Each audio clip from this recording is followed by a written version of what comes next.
Primera de Timoteo, capítulo 2, verso 8, es el único versículo que vamos a tocar hoy. Dice así la palabra: quiero pues que todos los hombres oren en todo lugar, levantando manos santas, sin ira ni contienda. Bueno, vemos, este versículo es el que vamos a desarrollar. Dice, levantando manos santas, sin ira ni contienda. Y esto es lo que tiene que ver, hermano, que acá cuando dice levantando manos santas, está hablando del servicio a la obra, porque manos siempre habla de trabajo, de labor, de servicio. Entonces dice, sin ira ni contienda. Y este sin ira ni contienda tiene que ver con que muchas veces entre el cuerpo de Dios, entre hermanos, cuando hay un servicio, hay ira y hay contienda. Y la contienda tiene que ver con las peleas, con las discusiones, con las diferencias. Entonces, ahí es cuando el Señor nos pide que meditemos cómo es nuestro servicio. Si hay esa contención, esa pelea, ese rencor, el enojo con el hermano, porque dice manos santas, y cuando dice santas, está hablando de limpieza, está hablando de purificación, está hablando de una rendición también al servicio de Dios como Dios pide, porque dice levantando manos santas. Y levantar las manos también quiere, aparte de decir elevar el servicio, quiere decir rendición, sumisión al Señor.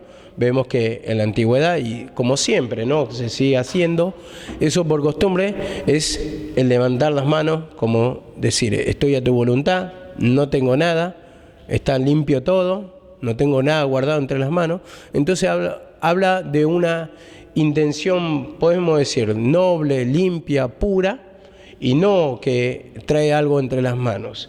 Entonces dice acá la palabra también, quiero pues que todos los hombres oren. Entonces estamos hablando del servicio de la oración. ¿Cómo es nuestra oración?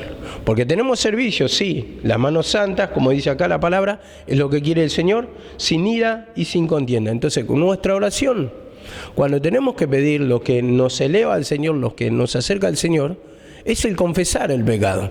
Entonces, cuando tenemos diferencia, es lo que siempre nos va a frenar de lo que es que escuche primeramente la oración al Señor. Y por supuesto, lo que acá hace más énfasis es que el servicio cumplido así no lo puede tomar el Señor. ¿Por qué? Porque es de un corazón sucio, un corazón que no se limpia, y esto está hablando de mezquindad de pecado, porque uno en un momento le puede saltar el enojo, puede haber momentáneamente, podemos decir, los rencores, las peleas, las discusiones, pero como decía esta mañana la palabra, a medida que se va limpiando, se va humillando, entonces ese servicio va a ser más limpio, va a ser más puro, a medida que te va pidiendo y vos vas reconociendo, el Señor después te hace discernir más pecado, te hace entrar en la prueba, pero como vos te limpiás, ese servicio siempre va a ser con un corazón limpio. Dice la palabra por David, no he visto un siervo fiel en toda mi casa como David. Y ustedes vieron que David, él pecó. Vemos cómo tuvo el afecto con Absalón, cómo encubrió el pecado de, creo que también de Amón y de Absalón también, cómo cayó con Betsabé, que mandó a matar a Urías Eteo, y tuvo un montón de errores.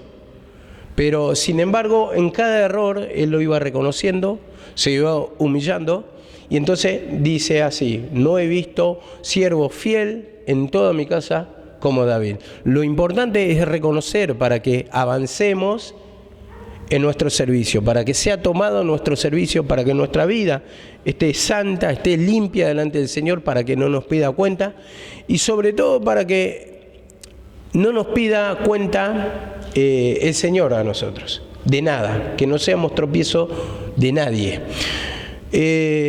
Cuando se tocaba la palabra un poquito ayer y un poquito hoy, que siempre tiene que haber un respeto con respecto a los hermanos que están en servicio, pero también quiero tocar la otra parte, porque las dos partes son las que caben en este podemos decir, en esta problemática. ¿Por qué digo? Porque es verdad que uno se tiene que humillar para que sea mandado, ¿no? O sea, hay hermanos que están en cargo, en eminencia, como tocábamos el lunes. Entonces, está la sumisión que habla de nuestra humillación. Pero por el otro lado también está el que si el instrumento no tiene limpieza suficiente o no tiene autoridad suficiente, es porque le está faltando también humillación. Y esa autoridad o ese respeto no es solamente ir a quejarse, a decir no me hacen caso y son así, sino que también uno se tiene que humillar. Está bien presentar la queja, pero se tiene que humillar para saber el por qué no le hacen caso, el por qué no tiene autoridad, porque también muchas veces falta eso y queremos a veces, digamos, el servicio fácil, que nos respeten todo, que nos hagan caso, y la verdad que la autoridad o el respeto la tenemos que ganar con la gente, pero lo vamos a ganar a través de nuestra humillación. Y esa humillación, como digo, esto es lo que entendía en todas estas semanas, si nosotros tenemos más presencia del Señor, escuchen, tenemos más presencia del Señor, entonces va a pasar que vamos a tener la autoridad de Cristo. Y lo vuelvo a repetir, como lo dije el lunes. La palabra dice así, que Cristo tomó la cruz y dice, por su muerte, dice, fue exaltado hasta lo sumo. Por lo cual Dios le dio toda autoridad, dice la palabra. Entonces cuando yo tomo la cruz, tengo la presencia de Dios, Cristo va a morar o la autoridad de Dios va a morar conmigo, entonces ¿qué va a pasar? Voy a tener autoridad sobre esa persona. Entonces, ¿por qué? ¿Por qué voy a tener autoridad? Porque está la presencia de Dios conmigo. Cristo no es autoridad, no tuvo autoridad del Padre. Entonces, si yo tengo Cristo en mi vida, mora en abundancia esa presencia, entonces voy a tener esa autoridad para que cuando yo hable mi palabra sea ley. Entonces ahí es cuando me van a escuchar, va a ser oída mi mandato, todo lo que mande va a ser cumplido. ¿Por qué? Porque tengo la autoridad. Pero si no me están haciendo caso, es porque yo tengo poca autoridad o poca presencia del Señor. Porque poca autoridad se relaciona a poca presencia del Señor. O tal vez nada, me está faltando mucha humillación, mucha limpieza, o tal vez estoy mezquinando un pecado. Entonces va de las dos partes la culpa, ¿no? Una del que falta el respeto y otro que no tiene autoridad por falta de limpieza. Eso es así. Como decía Osuna, corta la brecha, es así. No hay otra cosa. De una y de otra parte, uno se tiene que humillar. Porque si no, es como que decimos, no me hacen caso, ¿y qué va a pasar? Entonces voy, presento mi queja y yo quiero que me hagan caso, pero es a la fuerza y no es forzado. Es con la presencia de Dios que se van a doblegar ante, podemos decirlo así, ante el mandato, ante la voz, como siempre se dice en el mundo. Sus palabras son órdenes. Entonces uno lo cumple, pero ¿por qué? Porque te va a hacer caso el que te está escuchando, porque ve la autoridad de Cristo en vos. O sea, no es que la ve, la discierne, sino que la misma voz de Dios es la que justamente va a quebrantar su corazón, va a obedecer, le va a dar esa obediencia. ¿Por qué? Porque está la presencia de Dios en vos. Entonces por eso digo, humillarse. Autoridad de Dios es humillarse. ¿Por qué? Porque vos recibís la presencia del Señor y ahí es cuando se van a dar todas las cosas. En lo natural, cuando nos quejamos de la miseria, ¿no? De la pobreza, de la necesidad, por ejemplo. Tenés una necesidad y te dicen, humillate.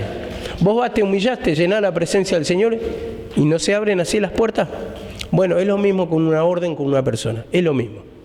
Eso es lo que tenemos que aprender. Parece que a veces no nos damos cuenta de esas pequeñas cosas. Y por un lado sí hacemos bien, pero por el otro lado estamos obrando de manera necia, de manera incorrecta, de manera ignorante en cuanto a la palabra. Entonces, siempre si no discernimos eso, vamos a tener problemas, inconvenientes toda la vida con la falta de autoridad. ¿Amén? Bueno, dice Mateo 5:22. Mateo 5:22.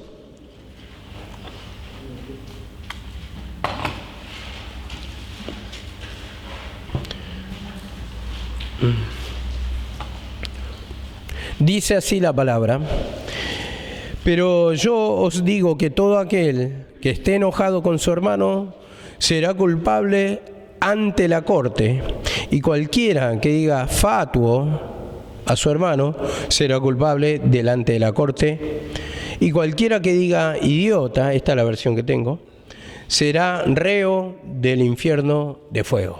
Vemos, condenado. Entonces, esta versión, yo lo que entiendo, hermano, al menos tengo esta versión, es que el enojo, por el enojo ya es culpable. Y vemos que si vamos por el enojo, el malestar, las discusiones, los pleitos, entonces ya tenemos una condena en sí, porque todos tenemos un pequeño enojo en un momento, ¿no?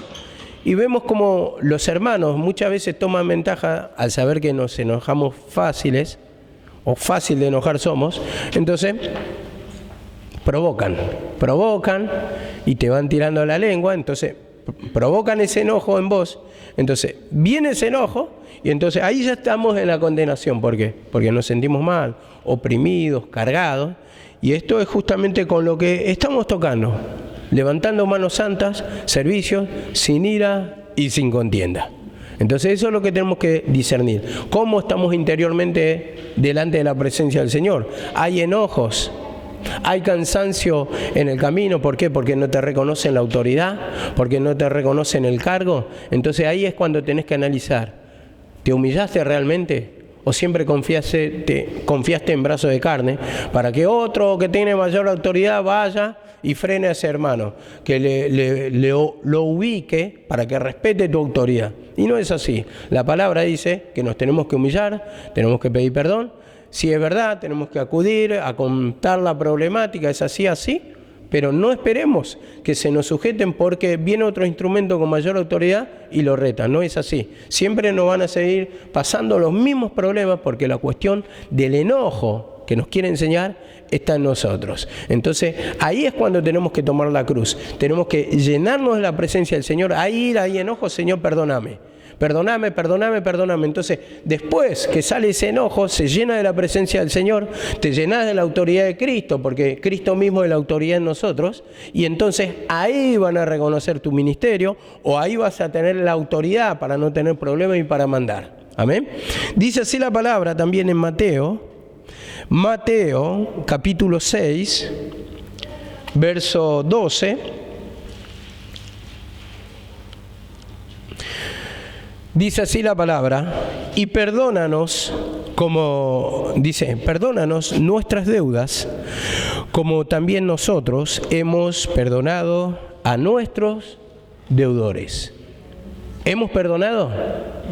Perdónanos. Nosotros queremos el favor del Señor. Pero si hay enojo, hay desacuerdo con un hermano, hay choque con un hermano, entonces, ¿cómo querés que te perdone el Señor? Perdónanos, dice, como nosotros perdonamos a nuestros deudores. ¿Y hay perdón realmente? ¿O hay mezquindad de pecado en esa área? Clamamos, pero estamos en el mismo estado muchas veces.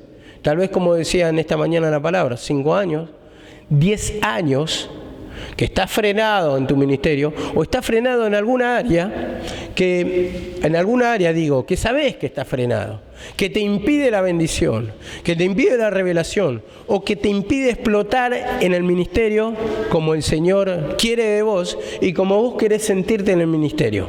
Y hay un freno, ¿no? Y cuando dice, perdónanos como nosotros perdonamos a nuestros deudores. Gritás por el perdón, llorás por el perdón, pero muchas veces nosotros nos queremos entregar ese rencor, esa ira, ese recuerdo del pasado, y ahí es cuando, digamos, más o menos, creo que cada uno tenemos, como dice, un muerto en el ropero. Ahí tenemos que analizar. Señor, ¿qué no estoy perdonando? ¿A quién no estoy perdonando? ¿Qué rencor tengo del pasado, Señor? ¿Qué estoy guardando? ¿Qué me impide en el ministerio, Señor? Entonces, dame discernimiento por la palabra, pero cuando me dé discernimiento, dame un corazón contrito y humillado también. Que esa misma presencia de Dios quiebre esa dureza. Porque el corazón contrito y humillado viene a través de escuchar la palabra, a través de la oración, porque vos confesás la oración y se va a quebrar. Vos también te das cuenta por la palabra y te da convicción de pecado y se va a quebrar ahí en la oración. pero tengo que escuchar la palabra, tengo que escuchar la voz de Dios, o tengo que escuchar muchas veces, como decía en esta mañana, al instrumento. El instrumento te plantea el pecado y no lo mezquines, decís, sí, Señor. No te hagas el distraído. Muchas veces uno se hace el distraído cuando en el nombre del pecado mira para otro lado y se hace el tonto como perro que voltea la olla. Y te haces el tonto, mirás para otro lado porque sabes que tenés pecados en tu vida que no estás perdonando, que todo el mundo lo sabe y que te impide avanzar en el ministerio y que te impide ser libre y que te impide la bendición del Señor, en pocas palabras. Entonces eso es lo que pide. ¿Y hay divisiones entre nosotros? ¿Hay disensiones? Sí, y así el ministerio no crece. Y me ponía a meditar hoy, ¿cómo va a crecer el ministerio? Al ritmo que vamos no va a crecer, y al ritmo que vamos es más factible que se destruya todo, que se vaya todo por la borda porque no quiere haber unión, no hay ese vínculo perfecto que es el amor, como dice, no hay unidad como el ejército de la langosta, como dice también en el Proverbios. Entonces, al haber división solamente vamos a fijarnos en el defecto del hermano. Entonces estamos mirando cómo reacciona, cómo se maneja, y estamos mirando, buscando el detalle, pero como decía la palabra también, no miramos nuestra vida. Somos tendientes a mirar al prójimo, pero no miramos nuestra vida. Entonces vamos buscando el detalle como los fariseos. Colaban, dice, el mosquito, pero dejaban pasar el camello. Entonces así estamos. Miramos en lugar de mirar nuestra vida. A ver ese enojo, ese rencor, esa falta de unidad, esa división, esa murmuración, que todo eso lleva a la división. ¿En qué parte yo estoy fallando o en qué parte vos estás fallando para que no haya unidad? ¿Qué es lo que provoca la ira, el rencor del otro, que impide la unidad con ese hermano? Entonces, podemos encontrar varias causas, porque nosotros queremos vivir una vida tranquila sin que nadie nos moleste, pero ponemos mucho de nosotros para irritar al hermano, para hacer enojar al hermano. Entonces nos encontramos vacíos de la presencia del Señor, no estamos perdonando nuestras deudas, entonces vivimos una vida sin liberación, sin poder de Dios, turbada, y si no hay turbación hay una tranquilidad satánica. Y con esa tranquilidad satánica, pensando que nosotros no somos participantes de ningún pecado, pero analizate el por qué no avanza tu ministerio, el por qué no tenés conocimiento de la palabra, el por qué tal vez si te usa un pequeñito así cuando te debería usar ya prácticamente manejando una obra completa, teniendo a cargo gentes. Entonces ahí es cuando tenemos que analizar dónde se truncó, con qué rencor, con qué desunión y por qué mezquino tantos años de esos pecados que yo quiero que me perdone, lloro ante la presencia del Señor, me atormenta, me desespero, pero ¿qué pasa? Yo no quiero perdonar. Entonces no se puede provocar la liberación porque es mezquindad de pecado. Entonces quiero ir a la presencia del Señor, pero hay un pecado que impide. Y así nos vamos acusando, nos vamos mirando todos con todo a ver quién es el culpable. Somos todos culpables, porque todos tenemos algún tipo de división. Y ahí es cuando tenés que pedir perdón, tenés que clamar para que te dé discernimiento, porque si vos no discernís tu pecado, entonces quiere decir que sos ciego. Y el Señor le dijo, por cuanto habéis dicho no soy ciego, sois ciegos todos, le dijo a los fariseos. Sois ciegos todos vosotros y no veis, porque no queremos ver nuestro pecado. Hacemos la vista gorda, como si fuera que esos pecados no nos pertenecen. Y todo en algún momento tenemos división con alguien, y a veces ni siquiera en el ministerio. Ponele que con el ministerio, como no vivís acá, está todo bien. Pero en el vínculo familiar, donde nos rodea gente, ¿cómo estamos? Y ahí nos muestra otra vez nuestra falencia, nuestra falta de unidad. Y cuando no hay unidad, hay desinterés por la otra vida. Y cuando hay un desinterés por la otra vida, no va a haber ayuda del buen samaritano. Y no va a haber servicio a la obra, va a ser con desinterés, con compromiso solamente humano, con obligaciones humanas. Vengo, cumplo, me siento, oro, doy la palabra, cumplo mi ministerio y ya está. Pero el fuego no lo sentí, la liberación no lo sentí, el malestar, el estar malhumorado todo el tiempo, tratar mal a la gente, eso es parte de nosotros cuando estamos mal. Y eso nos incumbe a todos. Porque cuando yo estoy mal también trato mal. Y tal vez no mucho con ustedes, pero sí capaz que voy a mi familia y empieza ese mismo tormento que está en mí, empieza a atormentar a mi familia o al semejante. Entonces eso es lo que tenemos que ver, hermano. Cómo nosotros somos de tropiezo por causa de la división, por causa de la discusión en los pleitos. Y como decía el versículo al principio, quiero pues que todos los hombres en todo lugar, dice, donde estén, dice, levanten manos santas sin ira ni contienda, sin peleas, sin discusiones, sin rencores. Entonces, ese servicio tiene que estar con manos limpias. Ahora me dirá, ¿quién puede ser que tenga todo cumplido? No, pero a la medida que te pide, los pecados que te pide, ahí está el tema. Y esos son los que nos frena en el ministerio, porque vos ya te diste cuenta. Y al darte cuenta ya te frenó de la presencia del Señor, porque sabés que sos culpable, sabés que tenés retenido un pecado. Una persona que no se da cuenta, ¿por qué se va a sentir culpable? Y muchas veces no nos pide pecados profundos porque todavía no tenemos el discernimiento, no nos ha revelado el Señor. Entonces no hay culpabilidad ahí. Hay culpabilidad cuando ya el Señor te expuso tu pecado, y ahí es cuando vos tenés que pedir perdón, para que justamente seas libre, porque ese pecado expuesto ante tus ojos o ante tu discernimiento son los que te hacen dar cuenta el por qué no avanzás, y el por qué estás atormentado, y el por qué no tenés autoridad con otras personas. No muestra claramente la palabra. Y dice así la palabra de Dios en Marcos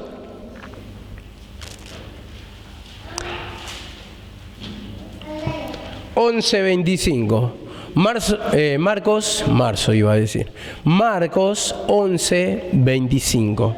Dice así la palabra: y cuando estéis orando, perdonad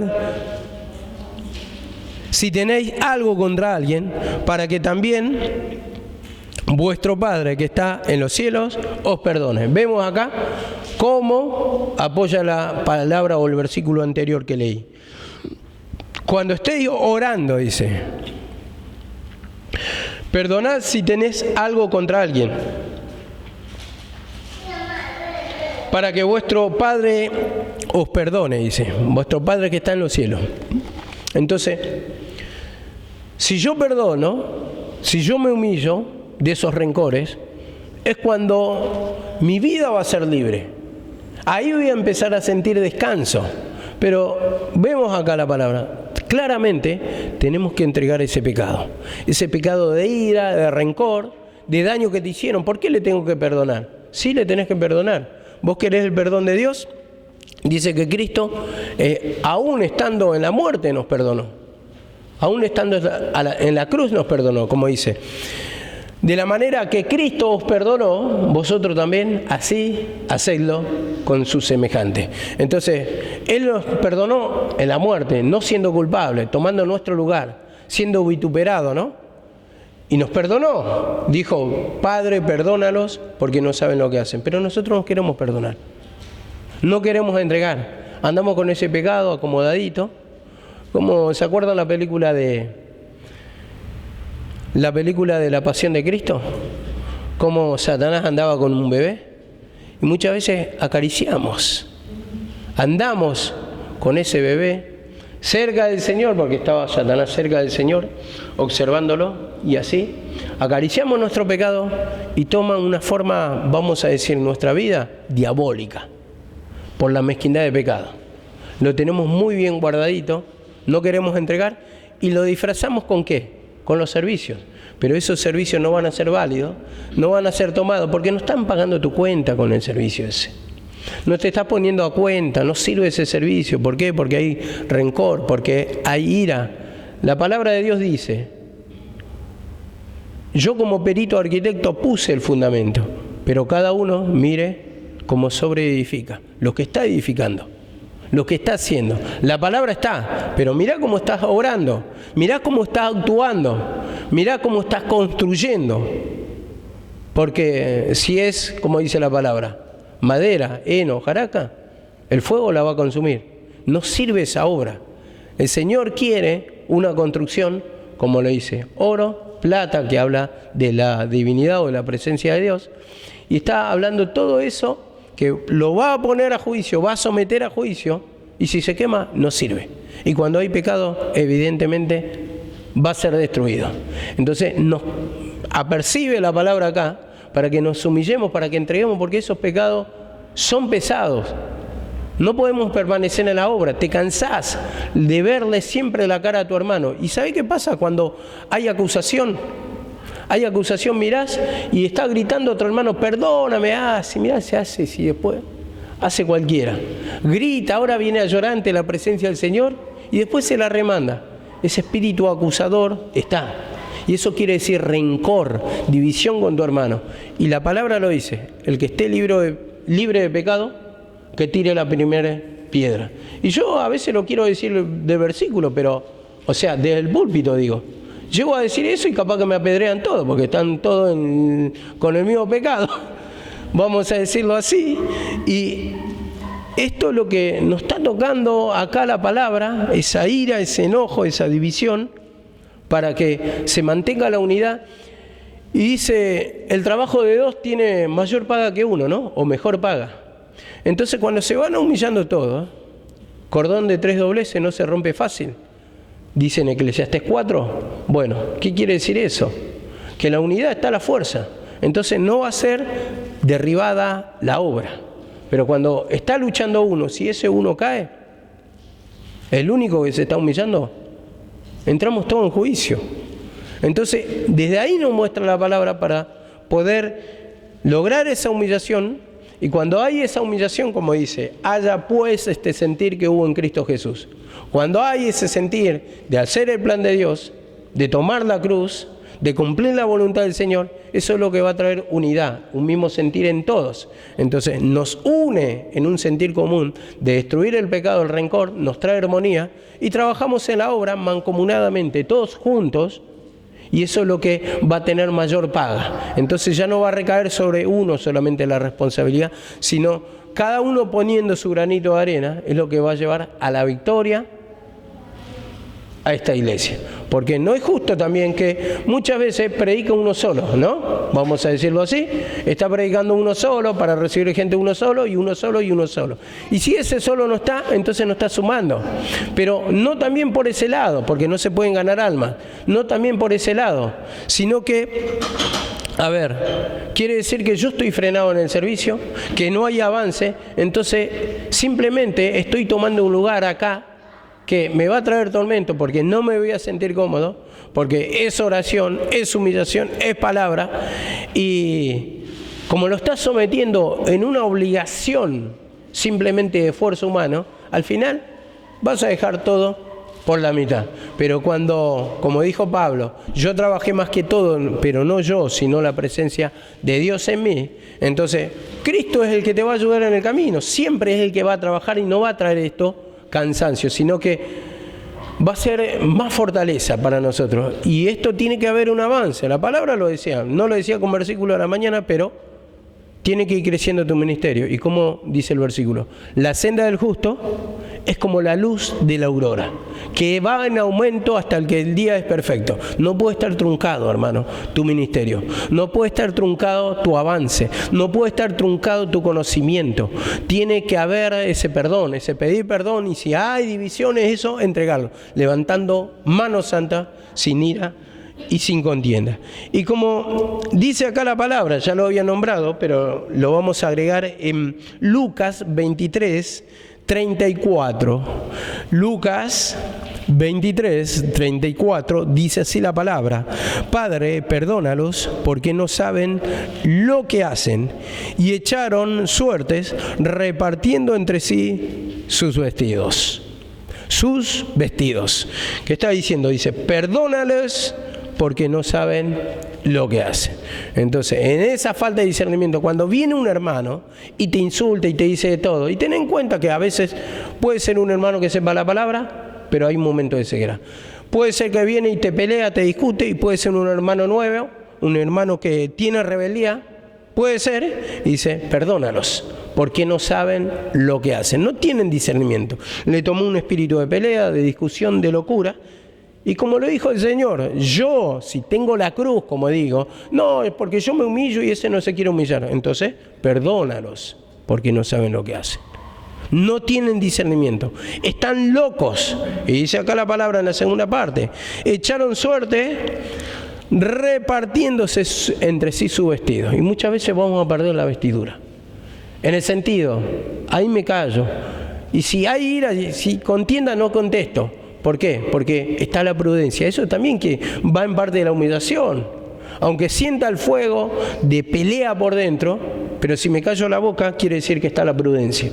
Y es una característica de Cristo para que justamente no sea de tropiezo al hermano. No quiere decir que no vamos a pasar nunca de la prudencia.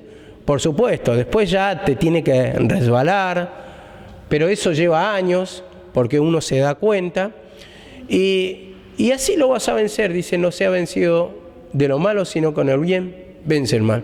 Me pasaba algo característico, no característico, hace tiempo, cuando yo bajaba muy mal, a veces estaba muy atormentado, bajaba enojado. Y por ahí quería atormentar a mi familia. Y bueno, recuerdo que tuve un problema y le quería insultar a mi señora. Y mi señora lo único que me decía, estás mal, y se ve que estaba humillada, ¿no?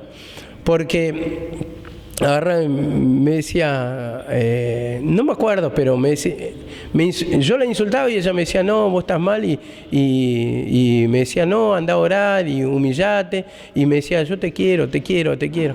Y yo más loco me ponía porque no se enojaba y yo la quería hacer enojar. Bueno, eso me pasaba a mí. Entonces, vemos que si tenemos esa humillación, en ese momento nos va a encontrar bien parado. La palabra dice en Efesios, tomad toda la armadura, dice, de Dios, dice, para que esté preparado para el día malo, ¿no? Y ese día malo habla el día de la lucha. Entonces, si nosotros estamos con la comunión con la presencia del Señor, vamos a poder resistir en ese momento. Entonces, no nos va a inquietar los dados que nos va a tirar Satanás, que nos quiere robar la presencia del Señor, y nosotros vamos a pedir solamente al Señor que nos llene, pero para que nos llene la presencia, ¿qué tenemos que hacer? Oración y palabra, mantener la comunión, tomar la cruz, confesar nuestros pecados, y eso es lo que nos va a mantener todo el día bien. Yo creo que cuando uno está bien, hermano, o sea, está lleno de la presencia del Señor, no te importa nada más. Podés tener miles de problemas alrededor, familiar, con todo. O tal vez no tenés un peso, pero tu alma está contenta. Tu vida está feliz, porque está la plenitud con vos, está la presencia. Entonces vienen los dardos, Satanás, y los apagás con el dardo, dice, con el escudo de la fe. La fe en la palabra, la confianza, lo que entró, lo que moró en vos, la presencia del Señor, es lo que va a ser una muralla. Como dice, la presencia del Señor es escudo y adarga. Y esto tenés que entender.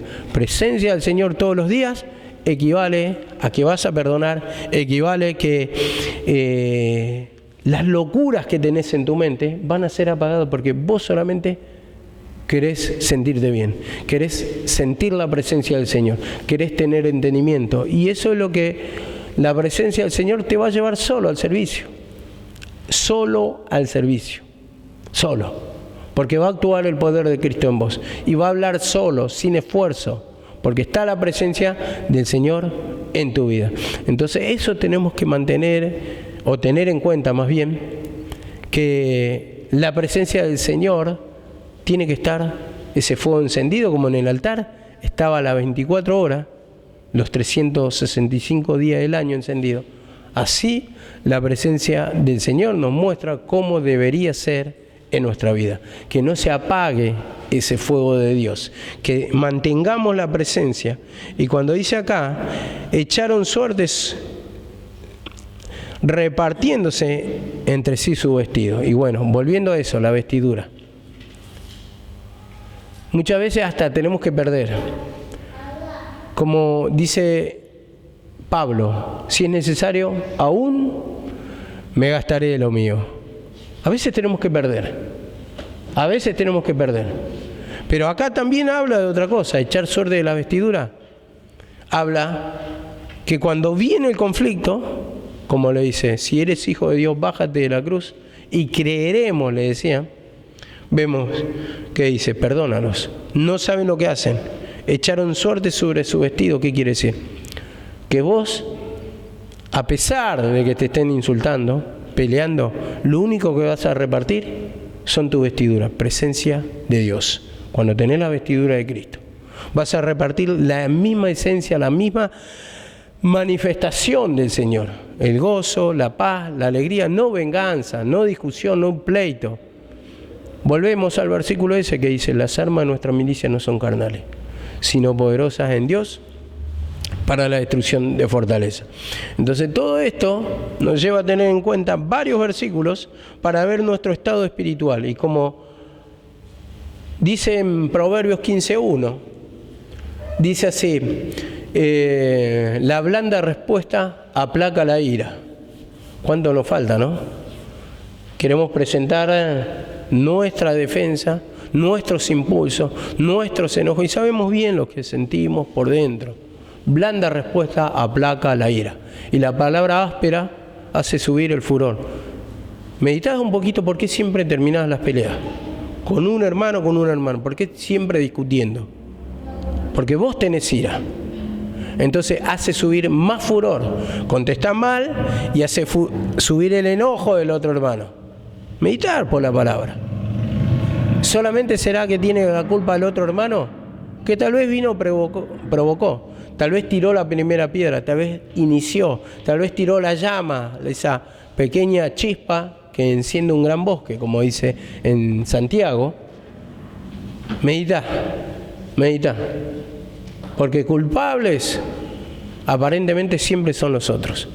Pero también la palabra me pone ahí, y como dice, varón prudente o varón maduro es aquel que no ofende en palabra, o no ofende en sus maneras, no ofende en sus actitudes, porque tal vez vos hablas correctamente, en el sentido como lo explicaba la tía Rosa el sábado, y tal vez con mucho respeto, tal vez hasta calmado, pero calmado digo, en el sentido que tus palabras no son violentas, pero interiormente ¿qué sentís?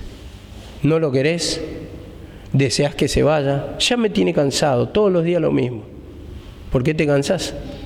Porque empezó el enojo, empezó la división. Y todo eso no está acusando la palabra, simplemente expone lo que está acá en nuestra mente, lo que hay en el interior. Y eso es lo que nos trunca en nuestro crecimiento espiritual. Por eso, acá toma posesión el demonio y estamos atormentados la mayoría del tiempo. Dice acá la palabra en Hechos 7:60. Hechos 7:60 dice así la palabra, y lo dijo Esteban esto, cuando estaba siendo apedreado, dice, y cayendo de rodillas, clamó en alta voz, Señor, no les tomes en cuenta este pecado. Y habiendo dicho esto, durmió. Vemos, no les tome o no les sea tomado en cuenta este pecado. Lo habían matado, lo habían apedreado, pero vemos, Esteban clamó por ellos, pidió por ellos. No les seas tomado en cuenta este pecado. Y así también tenés que orar por tu hermano. Cuando viene y te apedrea y te mata espiritualmente, no le sea tomado en cuenta este pecado. Porque en el enojo no queremos orar por el hermano. No queremos orar para que lo cambie. Pero primeramente tengo que empezar por mí. El cambio empieza por mí, porque es necesario que el juicio de Dios comience por casa y después lo de afuera, dice. Y así también, primeramente uno, y así te va a llevar eso a clamar, porque como vos estabas infeliz y atormentado, te vas a dar cuenta que el mismo demonio que tomó a esa persona se siente mal, como vos te sentías mal y ahora tal vez sentís la presencia del Señor, yo así me sentía y lo comprendo, porque yo también estaba atado de este demonio de ira, de rencor, y vas clamando por tu hermano y eso te da un sentir el Señor. Tu oración es de otra forma, no solamente orás por vos, sino también clamás por el hermano, pero clamás de corazón, no como una obligación con discernimiento de pecado, porque vos también pasaste la experiencia de esto, estar atado de la ira, la venganza, el rencor, y vas a comprender que es un demonio el que le toma, un demonio el que le engaña, un demonio que le tapa la vista espiritual para no discernir. Y dice acá la palabra también en 1 de Pedro 3:7, 1 de Pedro 3:7 dice: y vosotros, maridos, igualmente convivid de manera comprensiva con vuestras mujeres, como un vaso frágil, puesto que es mujer, dándole honor como a coheredera de la gracia de la vida, para que vuestras oraciones no sean estorbadas, no sean estorbadas. O sea que son escuchadas. Y ahí es cuando decimos, Dios no me escucha. Sentimos que oramos a las paredes.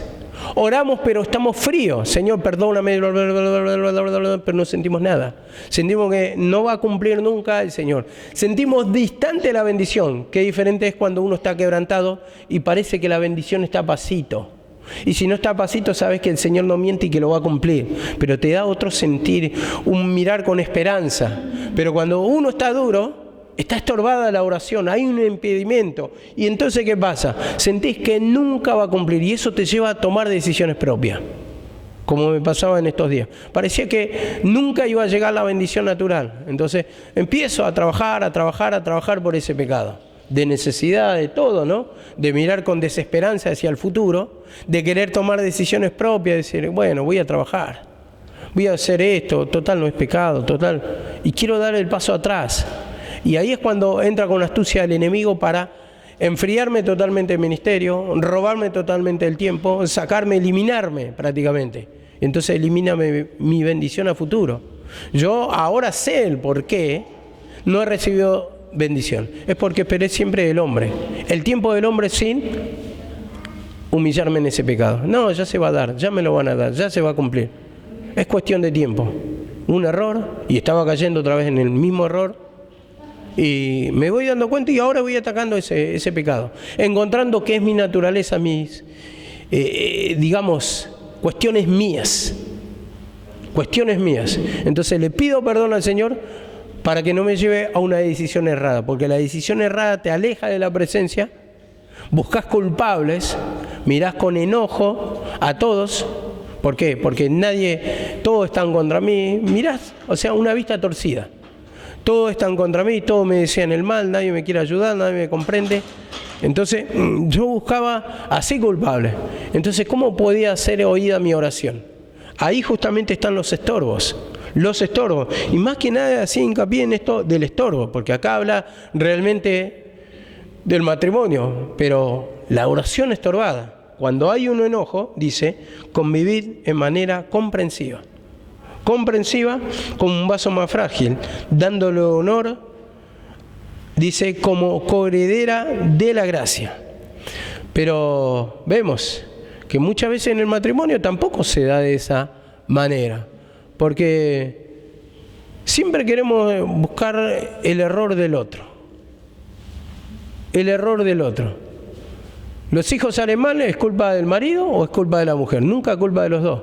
O por lo menos, bueno, sí, soy culpable. Nunca lo vamos a reconocer. Es culpa de mi esposa. Y el esposo, la esposa va a decir, es culpa del padre. Mal ejemplo. Y no analizamos, porque puede ser a veces el padre o puede ser de la madre, pero primero analicemos, meditemos por la palabra. Señor, dame discernimiento para poder descubrir dónde está el error, y cuando descubrí por la palabra, ahí trabajar el pecado. Y si es de tu marido y vos sos la mujer, ayúdalo en la oración, ayúdalo a que pueda cumplir justamente esa parte, que puede discernir su pecado, que se puede humillar y no meterle el dedo en la llaga como si fuera, bueno, vos sos el culpable, compromiso tuyo. Si se destruyen tus hijos, ¿acaso tus hijos no son los hijos de él? También, o sea, son los hijos de ambos. Si es que son los hijos de ambos, lógicamente. Pero eso es otro tema aparte. Son los hijos de ambos, entonces tienen que tener amor, o sea, son tus hijos. Si le pasa algo a tu hijo o a tu hija, te va a doler lo mismo que le duele a ella o lo que le duele a él. Esto tenemos que comprender. No es porque yo no soy culpable que me va a doler menos si le pasa algo. No, es mi hijo, es mi hija. No quiero que le pase nada, quiero que le vaya bien en la vida. Entonces, ¿por qué muchas veces nos encaprichamos y hasta en nuestras decisiones buscando culpables? No estamos orando para que nos dé discernimiento y para que en esa oración, si no quiere humillarse mi marido, por lo menos sea escuchada y no sea estorbada mi oración. ¿Para qué? Para que salve a mis hijos, si es que tengo tanto amor como uno pregona. Vemos que no tenemos discernimiento ni lo que hablamos. Dice así la palabra, Salmos 24, 4.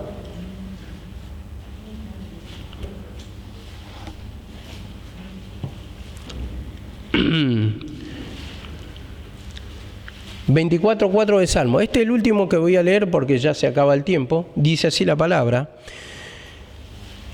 ¿Quién se elevará en la presencia de Dios? Dice el versículo anterior, ¿no?